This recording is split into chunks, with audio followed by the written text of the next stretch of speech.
I'm so conflicted. How should I, a Mainer, vote when I decide if the clean energy corridor should be constructed? You, my friend, should vote yes to the clean energy corridor, and here is why. Let's just start with some background. The transmission lines could carry up to 1,200 megawatts of electricity from Canada's Hydro-Quebec dam system to join the New England grid, ultimately serving 20-year contracts with 3 Massachusetts utilities. That would be enough electricity to power roughly 1 million homes. The project's projected lifespan is 40 years, and the Hydro-Quebec would be obligated to provide energy to customers in Maine, if they would like, after the initial 20 years. Negotiators from Maine estimated Hydro-Quebec would clear $200 million U.S. in annual profits.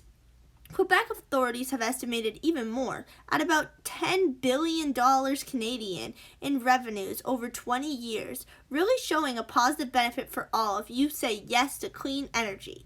As for you, a Mainer yourself, voting yes to building the corridor is the best option for you. You will not have to pay a dime.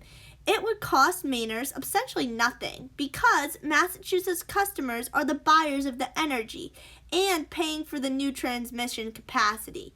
One group of energy incentive businesses in Maine, called the Industrial Energy Consumers Group, negotiated a deal with CPM, guaranteeing Maine residents and businesses would never be charged for project costs.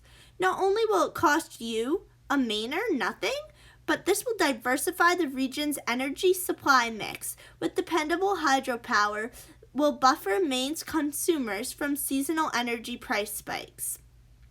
Maine consumers could save $14 million to $44 million each year for the next 15 years through lower electrical costs.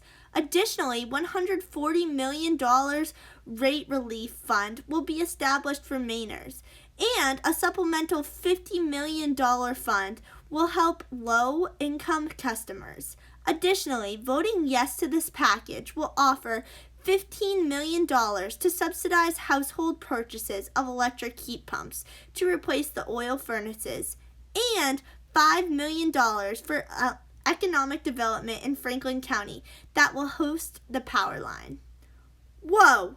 This seems really cool. I like this clean energy idea. And yes, this is pretty awesome.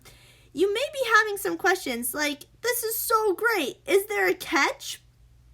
And yes, voting yes will unfortunately result in little short-term benefits for Mainers. However, all the long-term benefits environmentally and financially just make sense and clearly outweigh this small negative. The construction of this clean energy corridor could potentially result in jeopardizing construction of additional renewable energy projects in Maine. But with all the great financial and clean energy long-term benefits, new projects in Maine would be completely unnecessary. So this is why you should vote yes to the clean energy corridor in Maine.